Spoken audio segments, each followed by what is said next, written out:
talent is a commodity. Music is a product, and ultimately you are in the service industry. You're not in the arts industry, you're in the service industry and you're providing a service.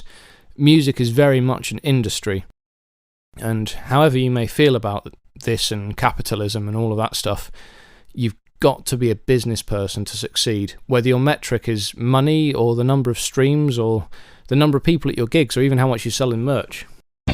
Hi and welcome to Big Gig Energy, a podcast by musicians for musicians, helping you get bigger gigs, no matter what level you're at. I'm your host, Steve Leggett, and with 10 years experience as a professional musician, doing everything from pubs and functions to travelling the world in a ukulele boy band, I understand that being a musician is rarely the glamorous experience people make it out to be, and that building your career up to a point where you get to go pro is about the most challenging professional leap of faith there is. But I'm going to use my experience and insight, and maybe a guest or two, to help you activate your own big gig energy and take things to the next level, whether you're a seasoned pro or just starting out. So, let's get to it. Well, hi, and welcome to episode 2 of Big Gig Energy. In this episode, I'll be introducing some key concepts that will be explored in depth as the series progresses. Big Gig Energy is, of course, a concept I've thrown together as an overall goal that all musicians can and probably should aspire to, just to help them get the best from their careers and their time on and off stage. In order to help you attain it, I've developed a method that breaks down everything from building and monetizing your fan base to getting the best from every single gig. I'm going to give you a bit of an overview of how your band can fit into the music industry as a whole and exactly which aspects of business you need to be thinking about as a musician or as a band leader. It breaks down into just a few steps, but once you look at these separate factors individually, it's actually quite easy to divvy them out amongst the band and start getting some results. So the concepts that we'll look at in this episode break down as follows: the relationships with the people that booked and hired you and the audience, the product, the advertising, finances, strategy and or goals, momentum, and how to apply all of this.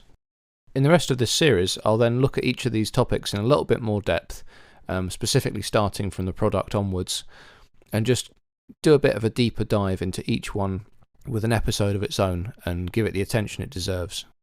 Some of these may sound like easy answers, but they're not. Many of them will be things bands do already but aren't doing right. It's not about how much money you throw at them, but about how effective you are in actioning them. These are processes that will have to be incorporated over time, and it's only by getting your attitudes and approaches right that you'll start to see rewards after a few months. So before we get started, we need to consider one thing. What does a bigger gig look like to you? What is a big gig? I mean, does it mean a bigger crowd, more people in the audience? Does it mean a better fee, more merch sales, more people posting about you on social media during or after the gig? I mean, back when I was getting started, that was always a good litmus of if the gig had gone well, would be if I could stalk the band and see how many people had tagged us on there, or Twitter or Facebook or whatever people were using. I want to make clear that while there are a lot of ways of measuring the size or quality of a gig, I'm hoping to overall make big gigs the ones that you walk off stage from feeling like an absolute badass rock star. We need to start by acknowledging the following though. Talent is a commodity. Music is a product, and ultimately you are in the service industry. You're not in the arts industry, you're in the service industry and you're providing a service.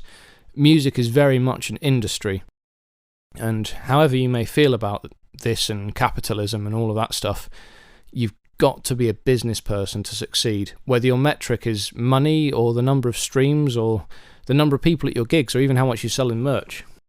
So putting a musician's business hat on, how does this all break down? How do we approach this from that business angle? You know, as a musician, the world of business, I'm talking grey suits and briefcases and Alan Sugar yelling at you across a boardroom table in a studio set that's pretending to be Canary Wharf. It's all a very long way from being at a gig and asking the sound engineer if they've got enough auxes for your in-ears. The secret to all of this is that businesses don't have to be any of these stereotypes. It might well be dressed up in all of that, grey suits, serious nonsense, but at its core, business comes down to the exchange of money for goods or services. All businesses, to varying extents, are just an expansion of that. It all just comes down to a transaction. As a musician, every time you perform, you'll be making slightly different transactions with, it's usually just two distinct entities. So you've got the person that hired or booked you, so let's call them the booker, and the audience. and you sort of build separate, quite different relationships with both of these entities, but at the same time they're very much transactional with both. So for sake of argument, let's say you're in a pub band and you've been hired to do a pub gig, and obviously these principles will apply regardless of where you're playing, who you're playing with, all these things, whether you're on your own or with a band. But generally there'll be a booker, and there'll be the agent, the event organisation person, the venue entertainment manager, or something on those lines. And the odds are your agreement with them will be financial. It'll be very much a financial agreement. You'll perform and they'll pay you. Yeah, ideally in money, but many will offer to pay you with exposure. You can't pay your heating bill or your rent with exposure, but I'll be honest, there are times when it's not necessarily a bad thing to walk away from a gig with your petrol money, if you're lucky, and that's it. But if it leads to better things, if you can be sure there's a good enough chance of it leading to better things, it can be worth it. I mean, my band got Bestival once because a guy saw us busking, so you can't always judge who's going to be at certain gigs. So anyway, regardless, they're going to offer you something in exchange for your performance.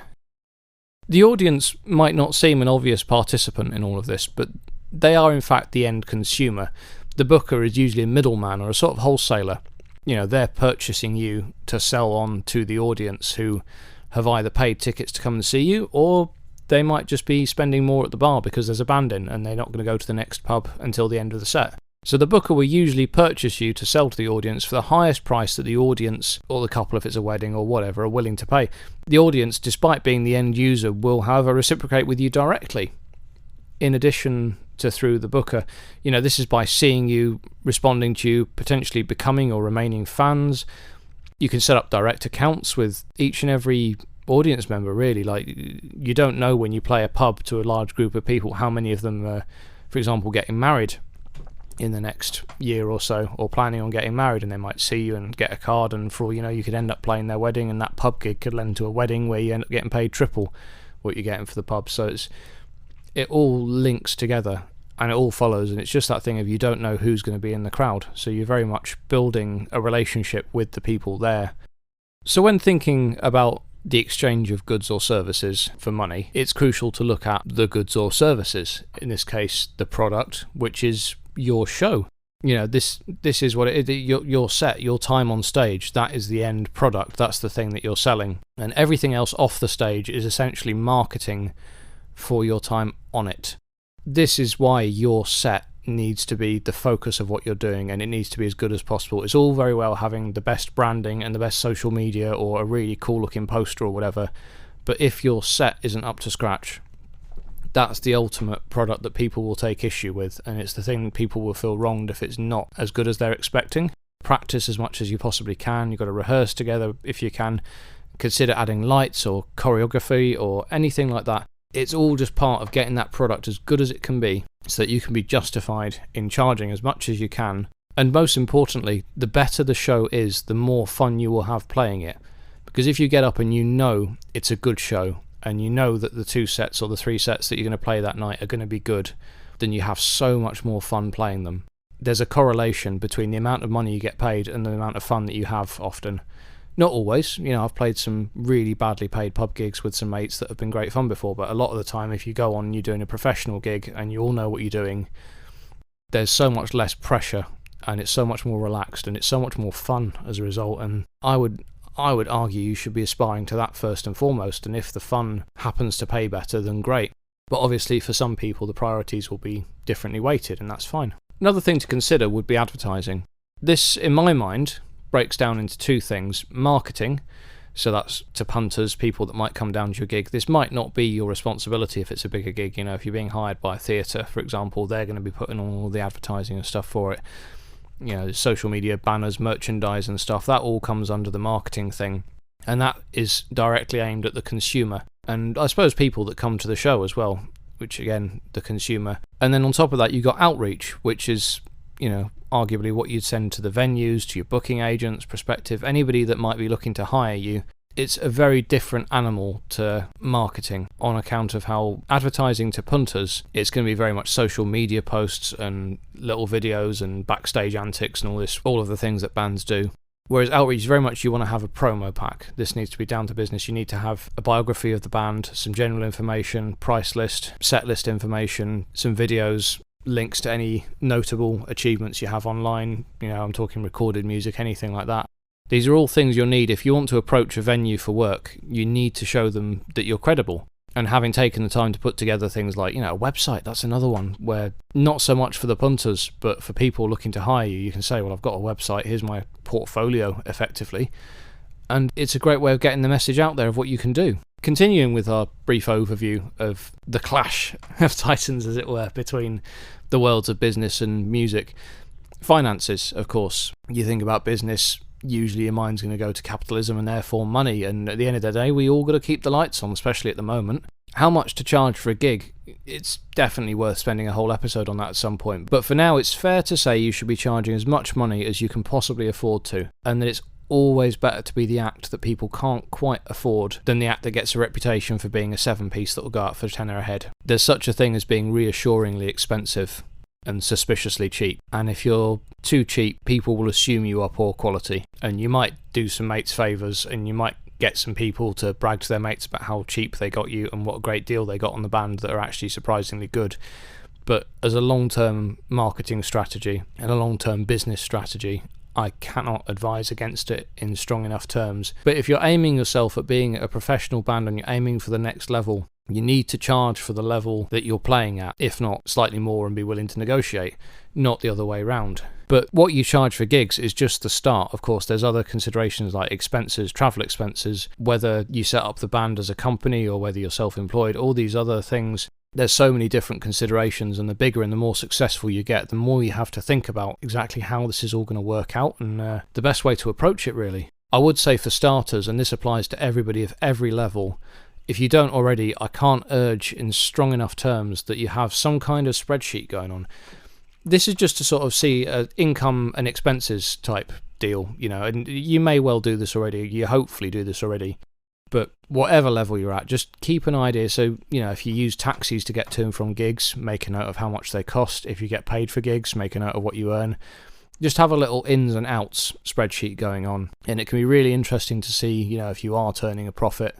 If so, how much? And then obviously, if your end goal is to go professional, it's a great way of assessing whether you're ready to or not, because if you can see the last 6 months you've actually made enough profit to live off of, then you could potentially quit that day job. You might be a bit skint comparatively, but if you want to leave it and you want to go full-time as a musician and you want to focus more of your time on that and hopefully get bigger gigs and move up the food chain, as it were, then that's a great way of checking if you're ready to do that.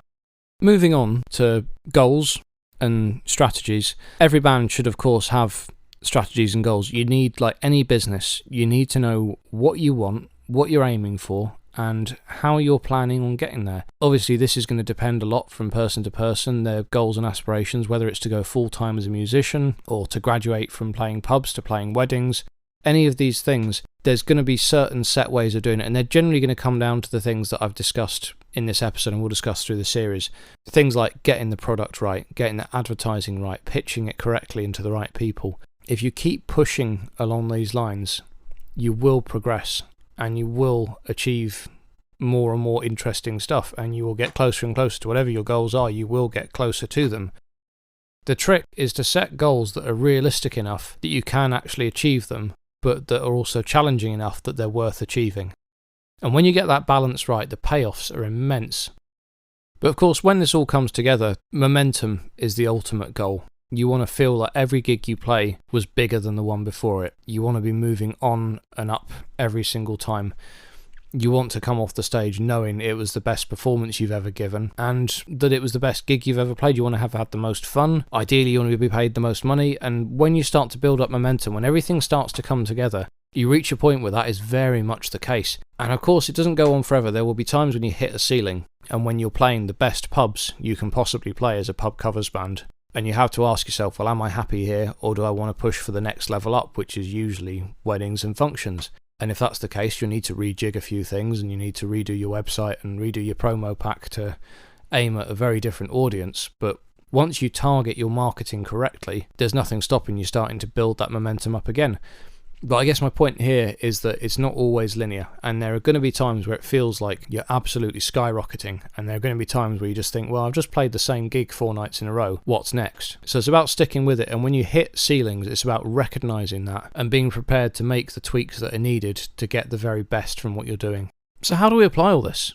It's a few points to think about, and obviously if you've never thought of music as a business and your place within the music industry, whether you're, focusing on money or not, and I should stress, if you're not bothered about money, you should still be thinking in these terms, because everybody else you deal with will be. And whilst you may be very happy doing it for free because you enjoy doing it, particularly if you're an originals act, everybody else around you will be thinking in these terms, and they will be leveraging it to get the most they can from you for the least on their part. And if they're not paying you, they might not bother advertising and things like this, find other ways of cutting costs. And it's about being able to recognise that and being able to negotiate things which are mutually beneficial. If not, ideally, more beneficial to you. That's the goal, isn't it, for everyone? If you're the leader in your band, I would advise you assign each band member a role within it. Have somebody on marketing, have somebody on finances. Be prepared to divvy out jobs and responsibilities so that everyone pulls their own weight, and you can sort of share the responsibility around. Give it to people that you know you can trust in each role. People are going to have different skills, and you just make sure you get the best from them, like any manager would. As the leader of a band, you're very much a manager. And again, you just need to recognise that and embrace it, and you will find you get the best out of everyone. If you're very much a democracy, keep it a democracy. Make it so that all the important decisions are voted upon and the majority is respected, and run it like that if that's easier. The joy of a band is that you can run it however you fancy. If you want to run it as a social collective, that's fine, and if you want to be a dictatorship, as long as everybody's on board with that, then that's also fine. I've been in a few bands of both kinds really, and I've got to admit I prefer dictatorships because it's a lot easier sometimes when there is just a straight up leader who can decide what's going on, and everybody can decide if they're up for it or not. And if they ask the unreasonable, then they will find themselves having a high turnover of band members, and they will become very reasonable very quickly. So it does level itself out. Don't know if it works on a macro level. I'm not advocating dictatorships as a whole, but in a band situation they can work, and they do work. It's important for there to be a leader sometimes. But I think I'll leave it there. It's a bit of an overview of how your band can work within the music industry. Things like having a manager within the band, separate of if you have a band manager. Things like looking at marketing and having your product right and your finances in order, organised, strategic, all of these things. And they're mostly going to be things you're probably, without realising, doing a bit of already. But it's just about, once you recognise this is what you need to do, and once you recognise that you need to approach it like work, that's when you can start seeing huge gains, because that's when you're directing your energy in the right direction, you can direct a whole lot more energy because you know where it's going, and you can see the results because you're looking at what it's doing. And as I say, I've talked a lot about pub musicians in this episode, but it does apply to everyone, wherever your place is as a musician in the industry. You don't have to go full Bezos, just see the industry for what it is, no matter which part of it you inhabit. So just to recap, the key concepts we've looked at is the relationship you have with your booker and your audience, the product, the advertising, finances, strategy and goals, momentum, and how to apply all of that. Next time, we're going to focus on getting the product right, so we're going to really zoom in on the whole product side of it. I've touched on it, but there's so much that can be said about it, and I'm really looking forward to getting in some depth on exactly how to get the very best out of your band and yourself and your shows every time. So I'll see you then. Thanks for listening to this episode of the Big Gig Energy podcast. This is the bit where I'm obliged to fish for engagement and stuff, so you can find me on Instagram as Big Gig Energy, that's BIGGIGENERGY, or you can get in touch via email at biggigenergy@gmail.com. I'll link anything relevant in the show notes below, but otherwise, if you've had any thoughts on this episode or would be interested in some one-to-one coaching for yourself and or your band, feel free to get in touch. Otherwise, do all the usual social media stuff, I guess, and let's keep the discussion going. Many thanks as ever to all my supporters and collaborators, and as always, best of luck with your next big gig.